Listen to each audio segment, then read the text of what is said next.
इस समय हमारे राज्यों के ऊपर 70 लाख करोड़ का कर्जा है। 1-2 लाख का नहीं, 70 लाख करोड़ का। और कैसे? आंध्र प्रदेश के ऊपर 4 लाख करोड़ का कर्जा है। मूल कारण भ्रष्टाचार, मुफ्तखोरी। बंगाल के ऊपर 5,62,000 करोड़ का कर्जा है। मूल कारण भ्रष्टाचार, जनसंख्या विस्फोट, मुफ्तखोरी। उत्तर प्रदेश के ऊपर 6,53,000 करोड़ का कर्जा है। मूल कारण भ्रष्टाचार, जनसंख्या विस्फोट, मुफ्तखोरी। तेलंगाना के ऊपर 3,12,000 करोड़ का कर्जा है। मूल कारण भ्रष्टाचार, मुफ्तखोरी। तमिलनाडु के ऊपर 6,59,000 करोड़ का कर्जा है। मूल कारण भ्रष्टाचार, मुफ्तखोरी। राजस्थान के ऊपर 4,77,000 करोड़ का कर्जा है। मूल कारण भ्रष्टाचार, मुफ्तखोरी। पंजाब के ऊपर 2,83,000 करोड़ का कर्जा है। मूल कारण भ्रष्टाचार और मुफ्तखोरी। महाराष्ट्र के ऊपर 6,08,000 करोड़ का कर्जा है। 6,08,000 करोड़ का। मूल कारण भ्रष्टाचार, मुफ्तखोरी। मध्य प्रदेश के ऊपर 3,17,000 करोड़ का कर्जा है। केरल के ऊपर 3,35,000 करोड़ का कर्जा है। कर्नाटक के ऊपर 4,61,000 करोड़ का कर्जा है। हरियाणा के ऊपर 2,69,000 का करोड़ का कर्जा है। गुजरात के ऊपर 4,02,000 करोड़ का कर्जा है। बिहार के ऊपर 2,46,000 करोड़ का कर्जा है। और इन सब का मूल कारण क्या है? भ्रष्टाचार, जनसंख्या विस्फोट, मुफ्तखोरी। भ्रष्टाचार का मूल कारण क्या है? कानून नहीं है। कानून है तो घटिया है।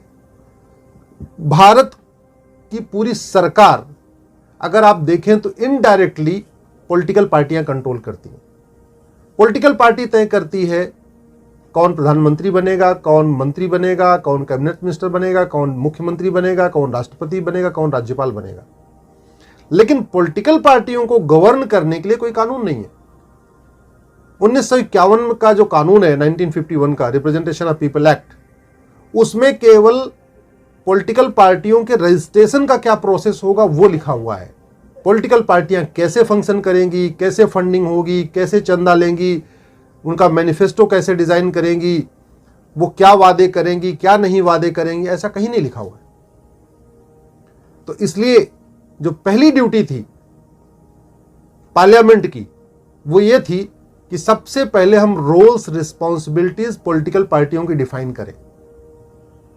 चपरासी और क्लर्क का रोल्स और रिस्पॉन्सिबिलिटीज डिफाइन है। थानेदार, सूबेदार का रोल्स रिस्पॉन्सिबिलिटीज डिफाइन है। लेकिन सांसद और विधायक की रोल्स रिस्पॉन्सिबिलिटीज डिफाइन नहीं है।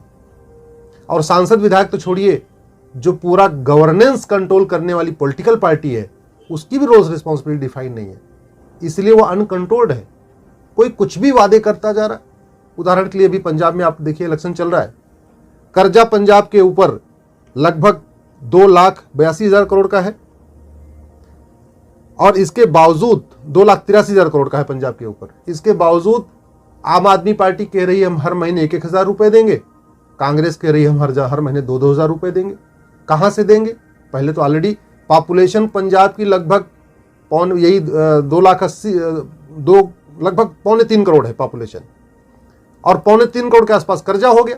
यानी हर पंजाबी के ऊपर, वहां के बच्चे बच्चे के ऊपर 1 लाख का कर्जा है। और पॉलिटिकल पार्टियां कह रही हैं हम तो 1,000 देंगे, 2,000 देंगे। आएगा कहां से? आएगा ऐसे, ये शराब की दुकान खुलवाएंगे।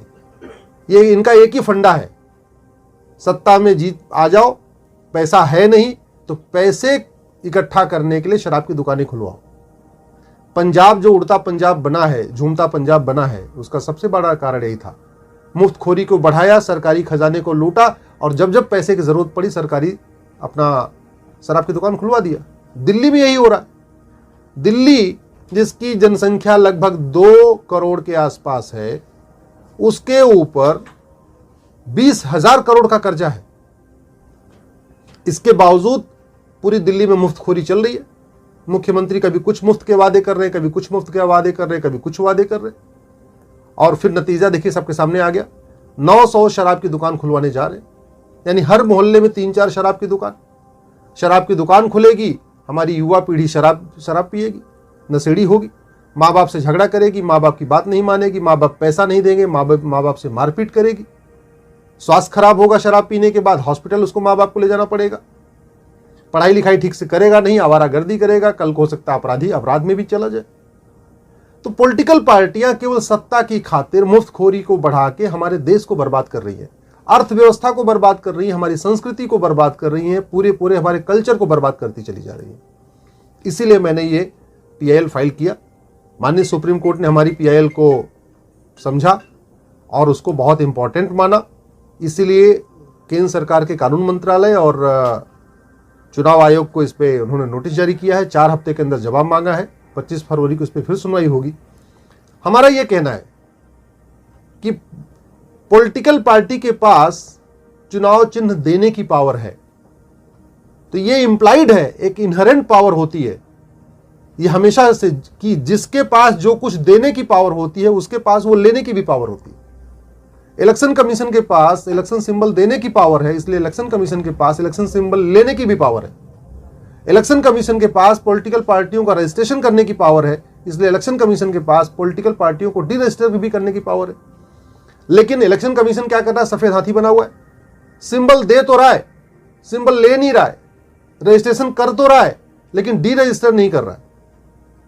इसीलिए पॉलिटिकल पार्टी अनकंट्रोल्ड है। पार्लियामेंट कानून नहीं बना रहा है, इलेक्शन सिंबल अपनी ड्यूटी नहीं निभा रहा है, तो होगा क्या? यही होगा, मुफ्तखोरी बढ़ेगी। मुफ्तखोरी के साथ साथ पॉलिटिकल पार्टियां अपराध को बढ़ा रही हैं, ऐसे ऐसे लोगों को टिकट दे रही हैं जिनके खिलाफ gangster act, rape, murder, attempt to murder, extortion, फिरौती, डकैती, ऐसे मामलों में केवल FIR नहीं हुई है, केवल चार्जशीट फाइल नहीं हुई है, बल्कि चार्जेस फ्रेम हो गए हैं। क्रिमिनल ज्यूरिस्प्रूडेंस में 5 स्टेज होती है। पहली स्टेज कंप्लेन, चलो भाई ठीक है, मान लिया कंप्लेन झूठी है। दूसरी स्टेज FIR, चलो मान लिया कि पुलिस ने प्रेशर में आके FIR दर्ज कर दिया। तीसरी स्टेज चार्जशीट फाइल होती है, चलो ये भी मान लिया कि सत्ता के दबाव में पुलिस ने चार्जशीट भी फाइल कर दिया। चौथी स्टेज होती है चार्जेस फ्रेमिंग, उसमें जज पहले दोनों पक्षों को सुनता है, दोनों पक्षों की दलीलों को सुनता है, सुनने के बाद फिर जज चार्ज फ्रेम करता है, मतलब उसमें जुडिशियल माइंड अप्लाई हो चुका होता है।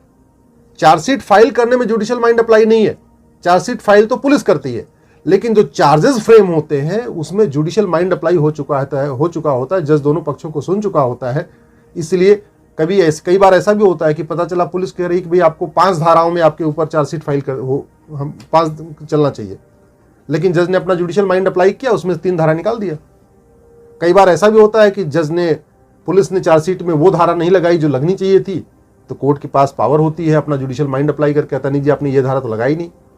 तो मेरा ये कहना है कि कम से कम जिन लोगों के खिलाफ चार्जेस फ्रेम हो गए हैं और गंभीर मामलों में फ्रेम हो गए, ऐसा नहीं कि रेड लाइट तोड़ने में चार्ज फ्रेम हो गया या धरना प्रदर्शन करने में चार्ज फ्रेम हो गया, जिनके खिलाफ कम से कम गंभीर मामला, rape, murder, attempt to murder, डकैती, एक्सटॉर्शन, घूस, कालाधन, हवाला, बेनामी संपत्ति, आय से अधिक संपत्ति, ऐसे मामलों में जहां हो गया है उनको तो आप चुनाव लड़ने से रोक दीजिए। लेकिन कानून है नहीं, पार्लियामेंट ने कानून नहीं बनाया, इलेक्शन सिंबल अपनी पावर को नहीं यूज कर रहा है, तो सब एक से बढ़कर एक अपराधियों को टिकट देते जा रहे हैं। अपराधियों क्यों देते हैं? क्योंकि सामान्य व्यक्ति, ईमानदार आदमी के पास पैसा नहीं है कि वो 5 करोड़ रुपए देके पॉलिटिकल पार्टियों से टिकट खरीदे। तो इनके पास ये जो गैंगस्टर हैं, जो माफिया हैं, जो एक्सटॉर्शन करने वाले हैं, इनके पास अकूत पैसा है, मोटा पैसा है इनके पास, ये टिकट खरीद सकते हैं 5 करोड़ 10 करोड़ देके। अल्टीमेटली क्या करते हैं? 5 करोड़ देके टिकट खरीदते हैं, 5 करोड़ रुपए चुनाव में खर्च करते हैं और बाद में 5 साल के अंदर इनका टारगेट होता है 50 करोड़ कमाना। 5 करोड़ लगाओ, 50 करोड़ कमाओ, यही इनका टारगेट है। इसीलिए हमारा देश बर्बादी की तरफ जा रहा है। इसीलिए ये हमारी एक PIL इस पे भी चल रही है, अपराधीकरण रोकने के लिए। तीसरा, एक जो बहुत महत्वपूर्ण है, पॉलिटिकल पार्टियों को RTI के दायरे में लाना बहुत जरूरी है। इतना हजारों करोड़ की फंडिंग हो रही है, हजारों करोड़ का चंदा आ रहा है, तो आम जनता को ये जानने का हक है कि पॉलिटिकल पार्टियों की फंडिंग कहां से हो रही है, कौन कर रहा है, कितना कर रहा है, कब कर रहा है, कैसे कर रहा है। दूसरा, पॉलिटिकल पार्टियों की जो डोनेशन है, इस पे कैश लिमिट लगाने की जरूरत है। अभी भी कुछ पॉलिटिकल पार्टियां अपना दिखाती हैं हमको जी 1000 करोड़ मिला,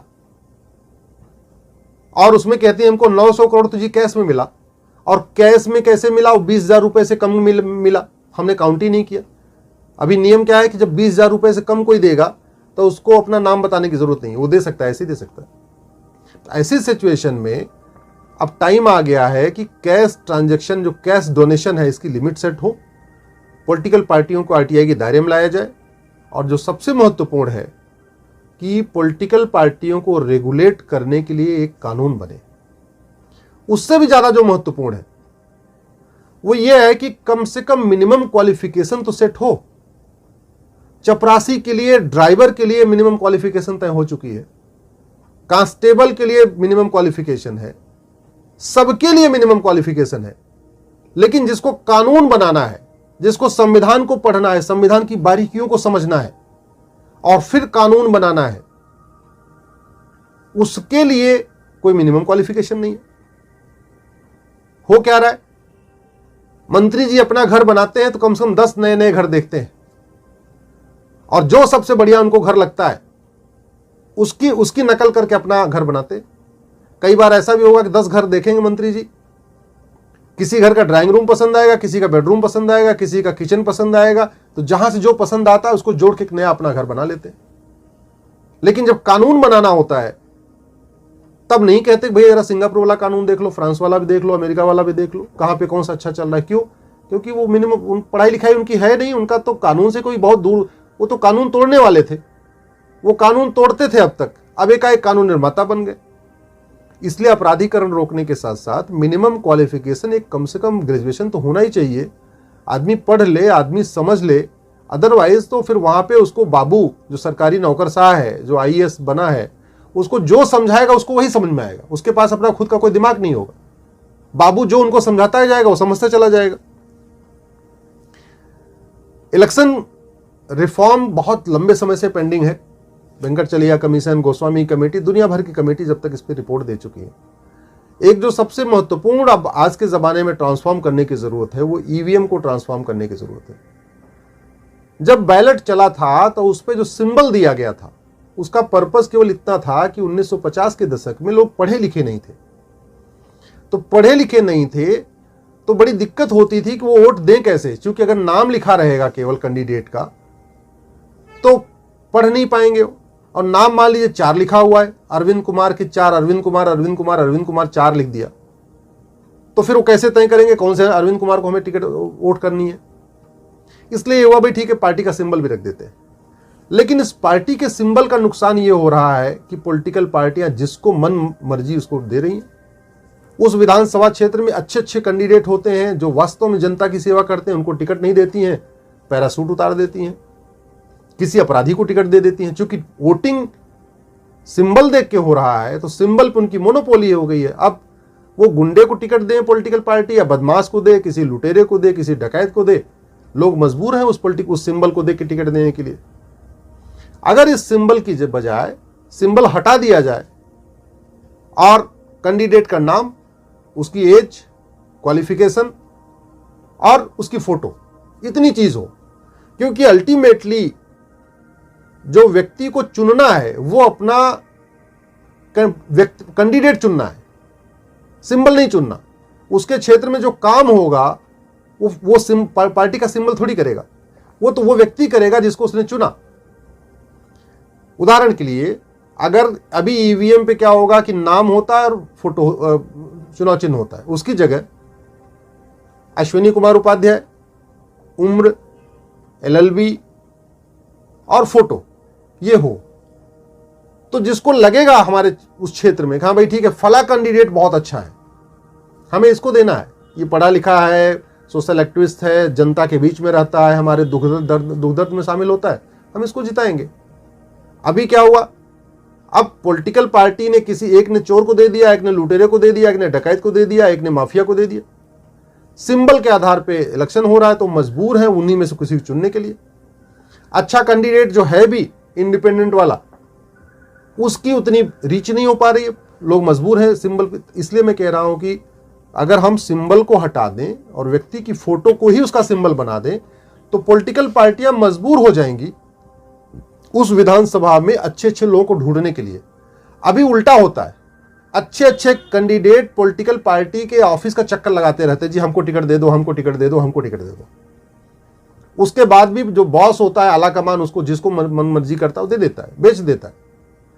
उल्टा हो जाए कि फोटो ही लगेगी, अब कैंडिडेट की फोटो ही उसका चुनाव चिन्ह बनेगा, तो पॉलिटिकल पार्टियां हर एक लोकसभा में जाके, विधानसभा में जाके ढूंढेंगी यहां सबसे पॉपुलर कौन है, सबसे बढ़िया कौन है, सबसे ज्यादा रीच किसकी है, किसको लोग ज्यादा चाहते हैं। तो फिर पॉलिटिकल पार्टियां उस विधानसभा में कैंडिडेट का चक्कर लगाएंगी। अभी क्या हो रहा है, कैंडिडेट बेचारा वो पॉलिटिकल पार्टी का चक्कर लगा रहा है, ये बदलेगा। और जो सबसे एक इंपॉर्टेंट बात यह है, एक सरकारी डॉक्टर प्राइवेट प्रैक्टिस नहीं कर सकता, एक जज प्राइवेट प्रैक्टिस नहीं करता, लॉ का प्रोफेसर वकालत नहीं कर सकता, जो भी सरकारी एम्प्लॉय है, थानेदार कोई और काम नहीं कर सकता, अपनी फैक्ट्री नहीं चला सकता, कुछ और नहीं खोल सकता। कोई भी सरकारी एम्प्लॉय नौकरी के दौरान दूसरा कोई काम नहीं कर सकता, लेकिन सांसद विधायक सब कुछ कर सकते हैं। वकालत कर सकते हैं, अपनी फैक्ट्री के मालिक बने रह सकते हैं, रोज फैक्ट्री में जा सकते हैं, मीटिंग कर सकते हैं, सब कुछ कर सकते हैं। तो कम से कम ये कंट्रोल होना चाहिए कि भैया जब तक आप सांसद हैं तब और विधायक हैं, उस 5 साल के दौरान आप दूसरा कोई काम नहीं करेंगे, बैन होना चाहिए। अभी तो ऐसे ऐसे भी लोग हैं जो सांसद बन गए हैं, किसी कॉलेज के प्रोफेसर भी बने हुए हैं, कॉलेज के प्रोफेसर का वेतन भी ले रहे हैं, सांसद का वेतन भी ले रहे हैं, और 5 साल के बाद सांसद की पेंशन भी लेते हैं और कॉलेज के प्रोफेसर की भी पेंशन लेते हैं रिटायरमेंट के बाद। ऐसे ऐसे भी चल रहा है।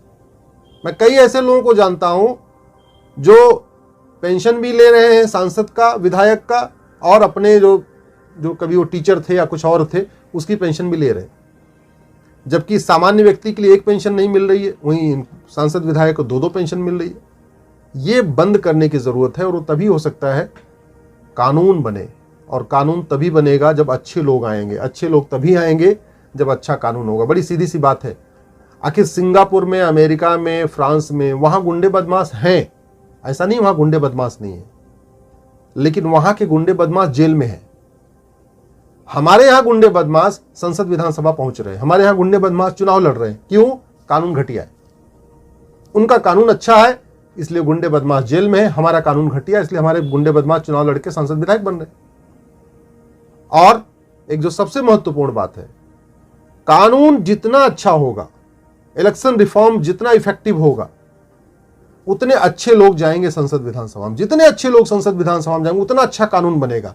जितना अच्छा कानून बनेगा उतने ही तेजी के साथ भ्रष्टाचार खत्म होगा, अपराध खत्म होगा, अराजकता खत्म होगी, जातिवाद खत्म होगा, भाषावाद खत्म होगा, क्षेत्रवाद खत्म होगा। ये तो कानून घटिया है, इसकी वजह से न जातिवाद कम हो रहा है बल्कि बढ़ रहा है, भ्रष्टाचार बढ़ रहा है, भाषावाद बढ़ रहा है, क्षेत्रवाद बढ़ रहा है, अलगाववाद बढ़ रहा है, माओवाद बढ़ रहा है, नक्सलवाद बढ़ रहा है। तो मेरा आप सबसे आग्रह है कि इस बात को आप समझिए कि कानून ही है। वो कहते नहीं, दवा जितनी घटिया होगी बीमारी उतनी बढ़ेगी, दवा जितनी अच्छी होगी बीमारी उतनी जल्दी ठीक होगी। और कानून अच्छा हो जाए, इलेक्शन रिफॉर्म हो जाए, तो प्रधानमंत्री जी की जो क्षमता है ना वो 10 गुना बढ़ जाएगी। उसका उदाहरण मैं आपको देता हूं। ड्राइवर, मान लीजिए मुझे गाड़ी चलानी आती है, मैं ड्राइविंग करना जानता हूं। आप मुझे 150 साल पुरानी कोई खटारा एक गाड़ी लाके दे दीजिए, मैं पूरा दम लगा दूंगा तब भी 50-60 की स्पीड से भागेगी। लेकिन अगर आप मुझे मर्सिडीज लाके दे दो, फेरारी दे दो, तो मैं उसको 300-400 की स्पीड में दौड़ा दूंगा। ड्राइवर वही है, गाड़ी बदली तो स्पीड बढ़ गई। ऐसे ही अगर कानून अच्छे हो जाए तो योगी जी की, मोदी जी की जो परफॉर्मेंस है वो 50 गुना और अच्छी बढ़ जाएगी और इफेक्टिव हो जाएगी। भ्रष्टाचार बहुत तेजी के साथ खत्म होगा, अपराध बहुत तेजी के साथ खत्म होगा, अराजकता बहुत तेजी के साथ खत्म होगा। ये कानून घटिया, इसी की यही कारण है कि सिंगापुर में जब कभी धरना प्रदर्शन होता है तो शांतिपूर्वक होता है, भारत में धरना प्रदर्शन होता है तो बस जला दी जाती है, ट्रेन जला दी जाती है। ये कानून घटिया है, इसलिए कभी अमेरिका में आपको सुनाई नहीं पड़ेगा किसी घर में 300 करोड़ मिल रहे हो, 400 करोड़ मिल रहे हो। भारत में जब जब छापा मारा जाता है 300-400 करोड़ लोगों के घर में निकल आता है, नेताओं के घर में, नौकरशाह के घर में। ये कानून अच्छा है, इसलिए अफ्रीका में महात्मा गांधी की परपोती ने जब 3 करोड़ का घोटाला किया तो उससे 3 करोड़ वसूला गया और 7 साल की सजा हुई। ध्यान रखिए, अफ्रीका में महात्मा गांधी की परपोती ने केवल 3 करोड़ का घोटाला किया, 3 करोड़ के घोटाले पे 3 करोड़ वसूला गया, 7 साल की सजा हुई। भारत में 70,000 करोड़ का CWG स्कैम हुआ था, कॉमनवेल्थ गेम स्कैम, इसी दिल्ली में हुआ था, 70,000 करोड़ का। न किसी से 3 करोड़ वसूला गया, न किसी को 7 साल की सजा हुई। यहीं दिल्ली में 1,76,000 करोड़ का 2G घोटाला हुआ, किसी को 7 साल की सजा नहीं हुई। 1,86,000 करोड़ का कोयला घोटाला हुआ, किसी को 7 साल की सजा नहीं हुई। और सजा आप अमेरिका में देखिए, मनी लॉन्ड्रिंग करने पे 600 साल की सजा देते हैं, 800 साल की सजा। आप सोच रहे होंगे 800 साल तो आदमी जिंदा नहीं रहता, लेकिन सजा वहां देते हैं, वो जिंदा रहे चाहे न रहे। अभी पिछले वर्ष चाइना में एक सरकारी कंपनी के GM ने 2 लाख युआन कैश डोनेशन ले लिया था कॉन्ट्रैक्टर से, ठेका देने के बदले में कॉन्ट्रैक्टर को उससे 2 लाख युआन लिया था। फांसी दिया है, फांसी। आप कल्पना करिए कि उनके कानून कितने इफेक्टिव, उन्होंने क्यों तय किया और क्यों किया हुआ, आपको ये बताता हूं।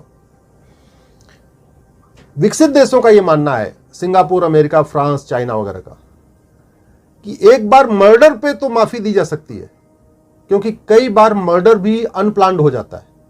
आदमी ने सोचा नहीं, विचारा नहीं, झगड़ा हो गया, मर्डर हो गया। लेकिन उनका यह मानना है कि हवाला, कालाधन, घूसखोरी या भ्रष्टाचार ये कभी अनजाने में नहीं होते, एकाएक नहीं होते, पूरे होशो हवास में होते हैं, इसलिए इसमें कोई माफी नहीं दे सकती। इसलिए उनके जो भ्रष्टाचार विरोधी कानून है वो अपराध से भी ज्यादा खतरनाक है, अपराध से भी ज्यादा बड़े हैं, उसमें कोई माफी नहीं है। और अंत में मैं यही कहना चाहूंगा,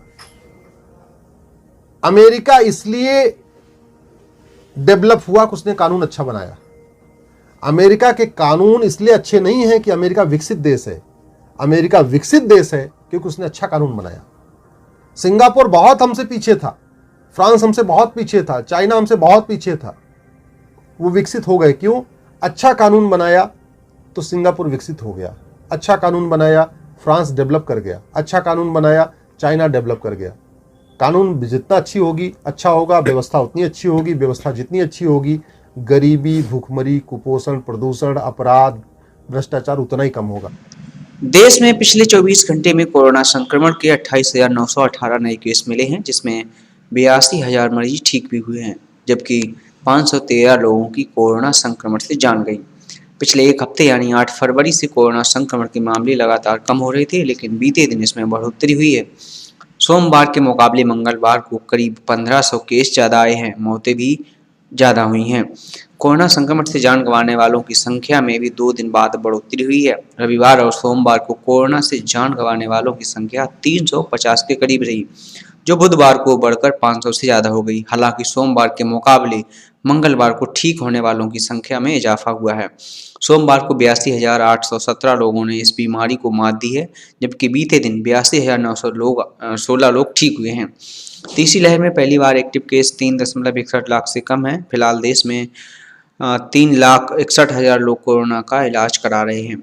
तीसरी लहर के बाद एक्टिव केस पहली बार 40,000 से कम हुए हैं। इससे पहले 5 जनवरी को 2,85,000 लोगों का इलाज चल रहा था। तीसरी लहर में 23 जनवरी को सबसे ज़्यादा 22,49,000 एक्टिव केस थे। देश में कोरोना पर एक नज़र। कोरोना केस टोटल जो है वो 4.27 करोड़, कुल रिकवरी हुई है 4 करोड़ 18 लाख की, कुल मौतें हुई हैं 5,09,000 की, एक्टिव केस हैं 3,61,000। दोस्तों, अगर आपको वीडियो पसंद आया है तो वीडियो को लाइक अवश्य करें, चैनल को सब्सक्राइब करना ना भूलें। मिलते हैं अगली वीडियो में, तब तक के लिए जय हिंद, जय भारत।